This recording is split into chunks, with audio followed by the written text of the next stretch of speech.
பழைய ஏற்பாட்டில் மிக பிரபலமாக எல்லாராலும் பேசப்படுவதும் ஆச்சரியமாக பார்க்கப்படுவதில் ஒன்றுதான் இந்த ஆசரிப்பு கூடாரம். பிதாவாகிய தேவன் வனாந்தரத்தில் மோசேயிடம் ஒரு ஆசரிப்பு கூடாரம் கட்டும்படி சொன்னார். அதை செய்வதற்கான மாதிரியையும், அது எப்படி செய்யப்பட வேண்டும் என்கிற விதத்தையும், எந்த பொருட்களினால் அதை செய்ய வேண்டும், அது எந்த அளவு இருக்க வேண்டும் என்பதையும் தெல்ல தெளிவாக சொல்வதை யாத்திராகமம் 25 முதல் 27 அதிகாரத்தில் பார்க்கிறோம். ஆசரிப்பு கூடாரம் பரலோகத்தில் உள்ளவைகளுக்கு ஒரு நிழல் போல உள்ளது. எதற்காக இது செய்யப்பட்டது? இதன் முக்கியத்துவம் என்ன? எப்படி செய்தார்கள்? இதன் வெவ்வேறு பாகங்கள் என்ன? அவை எதற்கு அடையாளமாக உள்ளது? எதன் சாயலாக உள்ளது? இதன் பின்னணியில் இருக்கும் ஆவிக்குரிய அர்த்தம் என்ன என்பது பற்றி விரிவாக இந்த வீடியோவில் பார்க்கலாம். நீங்கள் அறிந்திராத பல ஆவிக்குரிய சத்தியங்கள் இதில் உள்ளது. வீடியோவை கடைசி வரை பாருங்கள். நம் பைபிள் விஸ்டம் தமிழ் சேனலை முதன்முறையாக பார்க்கிறீர்கள் என்றால் சப்ஸ்கிரைப் செய்து பெல் பட்டனை பிரஸ் செய்து கொள்ளுங்கள். ஆசரிப்பு கூடாரம் என்பது ஒரு பரிசுத்த ஸ்தலம். அங்கு பிதாவாகிய தேவன் வாசமாக இருந்து தமது மக்களை சந்திக்கும் அவருடைய வாசஸ்தலமாக அது இருக்கின்றது. இரவும் பகலும் கர்த்தருடைய மகிமை ஆசரிப்பு கூடாரத்தின் மேல் தங்கி இருந்தது. தேவனுடைய மகிமை நகரும் போது இஸ்ரவேலர் பயணம் செய்ய வேண்டும். வனாந்தரத்தில் இந்த முறையில்தான் தேவன் அவர்களை வழிநடத்தினார். இது ஒரு சாட்சியின் வாசஸ்தலம். அதாவது இதில் உடன்படிக்கை பெட்டியும் 10 கற்பனைகளும் பாதுகாக்கப்பட்டிருந்தது. இந்த ஆசரிப்பு கூடாரத்தில் தான் இரத்த பலியின் மூலமாக பாவ நிவாரணத்தை தேவன் அருள் செய்தார். இந்த ஆசரிப்பு கூடாரம் எப்படி கட்டப்பட்டது என்பதை பற்றி பார்க்கலாம். முதலில் வெளிப்புற மதிலை கட்டினார்கள். இந்த ஆசரிப்பு கூடாரத்தின் சுவர் தொங்கு திரையினால் ஆனது. இந்த தொங்கு திரைகள் ஒவ்வொரு 5 முழ இடைவெளியில் வைக்கப்பட்டிருந்த தூண்களில் தொங்கவிடப்பட்டிருந்தது. 4 பக்கங்களிலும் மொத்தமாக 60 தூண்கள் பயன்படுத்தப்பட்டிருந்தது. ஆசரிப்பு கூடார அளவுகளை நாம் கவனிக்கும் போது வடக்கு பக்கம் 150 அடி, தெற்கு பக்கம் 150 அடி, கிழக்கு பக்கம் 75 அடி, மேற்கு பக்கம் 75 அடி.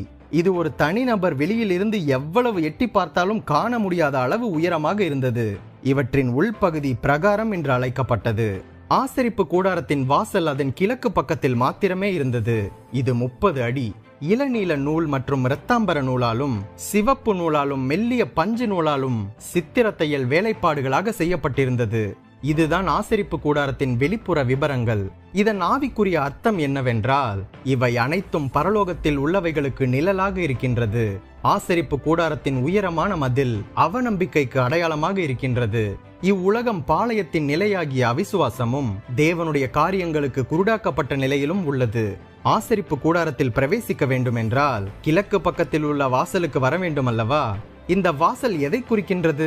இந்த ஆசரிப்பு கூடாரத்திற்குள் நுழைய பயன்படும் வாசல், கதவு, வழி என்பது இயேசு கிறிஸ்துவையும் அவர் மேல் வைக்கும் விசுவாசத்தின் மூலமே ஒருவன் தேவனுடைய காரியங்களுக்குள் பிரவேசிக்க முடியும் என்பதை குறிக்கின்றது. அடுத்தது மெல்லிய வெள்ளை பஞ்சு நூல் தொங்கு திரை என்பது கிறிஸ்துவின் மூலம் கிடைக்கும் நீதியை காட்டுகின்றது. அடுத்ததாக வாசல் திரையில் இருந்த பல்வேறு நிறங்களில் உள்ள நூல்கள் இயேசு கிறிஸ்துவின் குணங்களை காட்டுகின்றது. முதலில் இளநீலம் இயேசு பிதாவின் மேல் வைத்திருந்த விசுவாசத்தை சுட்டி காட்டுகின்றது. இரண்டாவது இரத்தாம்பரம், இவை இயேசுவின் இரத்தத்தினால் மீட்கும் பொருளை தந்து உலக இரட்சகரான ராஜரீகத்தை குறிக்கின்றது. மூன்றாவது சிவப்பு மற்றும் சிவப்பும் நீலமும் கலந்த கலவையான பர்பிள் கலர். இவை இயேசுவின் தகுதியை காட்டுகின்றது.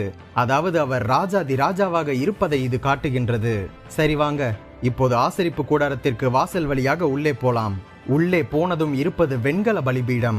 இதை தகன பலிபீடம் என்றும் சொல்லலாம். சித்தி மரத்தினால் செய்யப்பட்டு வெண்கல தகட்டினால் இது மூடப்பட்டிருந்தது. இதன் நீளம் 7.5 அடியும் அகலம் 7.5 அடியும் உயரம் 4.5 அடியும் கொண்டது. இவற்றில் தொடர்ந்து பலிகள் எரிந்து கொண்டே இருக்கும்.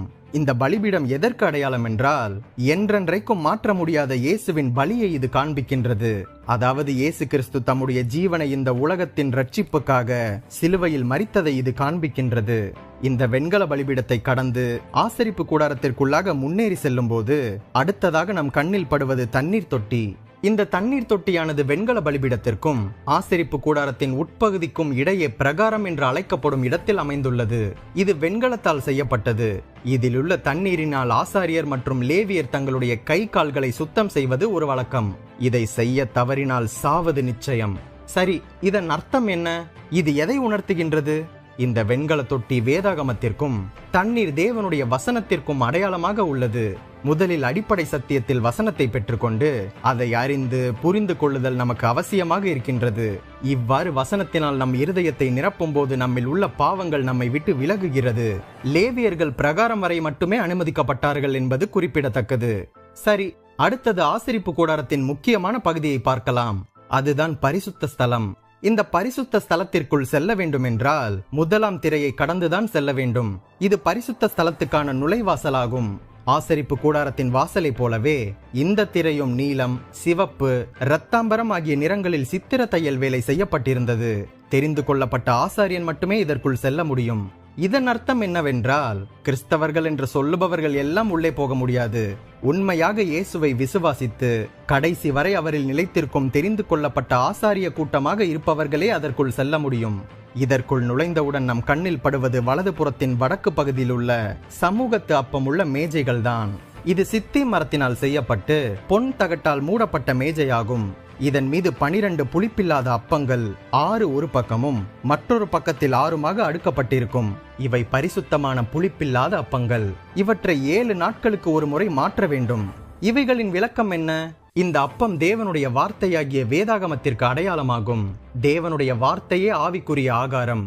இந்த புளிப்பில்லாத அப்பம் என்பது சுத்தமான சத்தியங்களை குறிக்கின்றது. அடுத்ததாக இருப்பது பொன் குத்துவிளக்கு. மேஜைக்கு எதிராக பரிசுத்த ஸ்தலத்தின் இடதுபுறத்தின் தெற்கே பொன்னினால் செய்யப்பட்ட எரிகிற 7 அகல்கள் கொண்ட ஒரு குத்துவிளக்கு இருந்தது. சூரிய ஒளி உள்ளே வராதபடி முழுவதும் மூடப்பட்டுள்ளதால் பரிசுத்த ஸ்தலத்தில் இந்த குத்துவிளக்கின் வெளிச்சம் மட்டுமே இருந்தது. இந்த குத்துவிளக்கு ஒரே தண்டினால் செய்யப்பட்டதாகும்.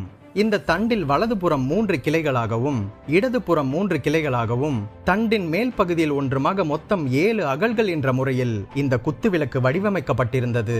இந்த குத்துவிளக்குகள் எப்பொழுதும் எரிந்து கொண்டே இருக்க வேண்டும். இந்த எரிகிற பொன் குத்து விளக்குகளுக்கு பிரதான ஆசாரியன் தாமே எண்ணெய் வார்த்து திரி கத்திரிக்கப்பட்டு அதை பராமரிக்க வேண்டும். இவ்விதமாக இந்த விளக்கின் வெளிச்சம் அவனின் முழு கவனத்திற்கும் பராமரிப்பிற்கும் உட்பட்டதாக இருந்தது. இவைகளின் விளக்கம் என்ன?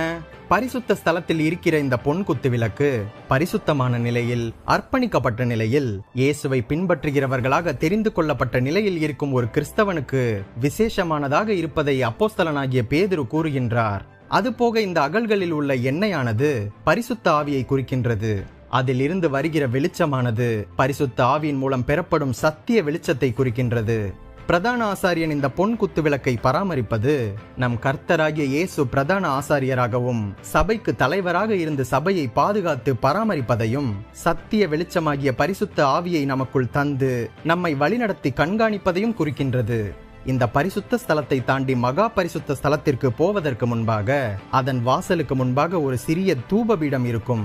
இது பொற்பீடம் எனவும் அழைக்கப்பட்டது. இந்த பொற்பீடத்தில் வெளியே உள்ள பலிபீடத்தில் இருந்து எடுத்த நெருப்பு துண்டை போட்டு அதில் தூப வர்க்கத்தை இட்டு புகை எழும்ப வேண்டும். அந்த புகை சுகந்த வாசனையாக பரிசுத்த ஸ்தலத்தை நிரப்பி பின்பு திரையை கடந்து மகா பரிசுத்த ஸ்தலத்திற்குள் செல்லும். இவை பிதாவாகிய தேவன் அங்கீகரிப்பதை காண்பிக்கின்றது. இவைகளின் ஆவிக்குரிய அர்த்தம் தேவனுடன் உடன்படிக்கை செய்த பரிசுத்தவான்களாகிய நமது அனுதின பலியாகும். இந்த தூப வர்க்கமும் நெருப்பு துண்டையும் போல உலகத்தாரால் நமக்கு வரும் துன்பங்களையும் இடரல்களையும் சகித்து நாம் முழு இருதயத்தோடு முன்னேறி செல்ல வேண்டும். அடுத்ததாக பரிசுத்த ஸ்தலத்திற்கும் மகா பரிசுத்த ஸ்தலத்திற்கும் பிரிவை உண்டாக்கும் திரை பற்றி பார்க்கலாம். இது ஆசரிப்பு கூடாரத்தில் காணப்படும் 2வது திரையாகும். இதன் வழியாகவே ஒருவர் மகா பரிசுத்த ஸ்தலத்திற்குள் பிரவேசிக்க முடியும். இளநீல நூலும் இரத்தாம்பர நூலும் சிவப்பு நூலும் திரித்த மெல்லிய பஞ்சு நூலாகிய இவற்றால் ஒரு திரை சிலையை உண்டு பண்ண வேண்டும். இந்த திரை சிலை மிக தடியாகவும் மிக கனமாகவும் இருக்க வேண்டும். இந்த திரை சிலை தான் எருசலேமின் தேவாலயத்தில் இருந்த திரை சிலையாகும். இதுதான் இயேசுவின் மரணத்தின் போது மேலிருந்து கீழாக கிழிந்தது என்பது குறிப்பிடத்தக்கது. இந்த திரையை கடந்துதான் வருடத்திற்கு ஒரு முறை பிரதான ஆசாரியன் பாவ நிவாரண பலியாக மிருகங்களின் இரத்தத்தை கிருபாசனத்தின் மேல் தெளிப்பார். இதன் அர்த்தம் என்ன? இந்த திரையில் பயன்படுத்தப்பட்டுள்ள நிறங்கள் வாசல், 1ஆம் திரை மற்றும் 2ஆம் திரை ஆகிய 3லும் பயன்படுத்தப்படுவதை நாம் காண்கின்றோம். இந்த 3 திரைசீலை நிறங்களிலும் இயேசு காண்பிக்கப்படுகின்றார். கிறிஸ்தவ வளர்ச்சியில் ஒவ்வொரு கிறிஸ்தவனையும் இயேசுவே முன்னின்று வழிநடத்துகின்றார். முதல் திரை, இது விசுவாசியின் முதல் நிலை. இயேசுவே வழி, வாசல். 2ஆம் திரை, அவரை பின்பற்றுபவராகும் நிலை. இயேசுவே சத்தியம். 3ஆம் திரை, அவரில் நிலைத்திருக்கும் நிலை, ஜீவனடைதல். இயேசுவே ஜீவன் என்று பார்க்கிறோம். அடுத்ததாக இருப்பதுதான் இந்த மகா பரிசுத்த ஸ்தலம். இதுதான் ஆசரிப்பு கூடாரத்தின் மிக முக்கியமான இடம். இதை பரிசுத்தத்தில் பரிசுத்தம் என்றும் அழைக்கலாம். இவற்றின் அளவு 15 அடி நீளம், 15 அடி அகலம், 15 அடி உயரமாகும். இதன் உள்ளே ஒரு பெட்டி செவ்வக வடிவில் சித்தி மரத்தினால் செய்யப்பட்டு பொன் தகட்டினால் மூடப்பட்டிருந்தது. அதுதான் உடன்படிக்கை பெட்டி. அந்த பெட்டிக்குள் மன்னா வைக்கப்பட்டிருந்த பொற்பாத்திரமும் ஆரோனின் தளிர்த்த கோலும் உடன்படிக்கையின் கற்பலகைகளும் இருந்தன. இந்த உடன்படிக்கை பெட்டி என்பது என்ன, அது எப்படி தொலைந்தது என்பதை பற்றிய ஒரு ஃபுல் டாக்குமெண்ட்ரி வீடியோ டிஸ்கிரிப்ஷனில் உள்ளது, பின்னர் பார்த்து கொள்ளலாம். இந்த ஆரோனின் தளிர்த்த கோல் ராஜரீகமான ஆசாரிய ஊழியத்திற்கு தேவன் கிறிஸ்துவை தெரிந்து கொண்டதை குறிக்கின்றது. அடுத்ததாக மன்னாவின் பொற்பாத்திரம் அழியாத ஜீவனாகிய இயேசுவின் தெய்வீக நிலையை குறிக்கின்றது. உடன்படிக்கை பெட்டியின் மேல் இருக்கும் 2 கேருபீன்கள் தேவனுடைய 2 முக்கிய குணங்களாகிய அன்பு மற்றும் வல்லமையை குறிக்கின்றது.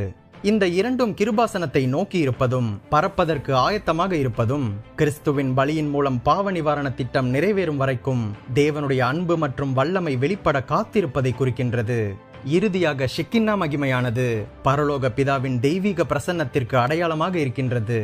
இதுதான் ஆசரிப்பு கூடாரத்தின் அமைப்பும் அதற்கு பின்பாக இருக்கும் ஆவிக்குரிய அர்த்தமும். புதிய ஏற்பாட்டு விசுவாசிகளுக்கு தேவனுடைய மக்களின் ஆசாரியர் இயேசு கிறிஸ்துவே. அவர் தமது மரணத்தின் மூலம் புதிய உடன்படிக்கையை உண்டாக்கினார். அவர் தம்மை பரிபூரண பலியாக அவரை ஒப்பு கொடுத்தார். நமது சார்பாக தேவனுடைய சமூகத்தில் சென்று நம்முடைய இரட்சிப்பை பூரணப்படுத்துகின்றார். நாம் தேவனை கிட்டி சேர நமக்கு இயேசு இடம் உண்டாக்குகின்றார்.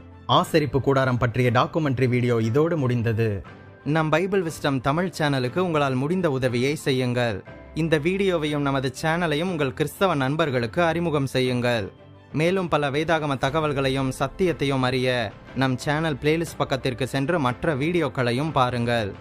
மறுபடியுமாக சொல்கின்றேன், நீங்கள் ஆசீர்வதிக்கப்பட்டவர்கள்.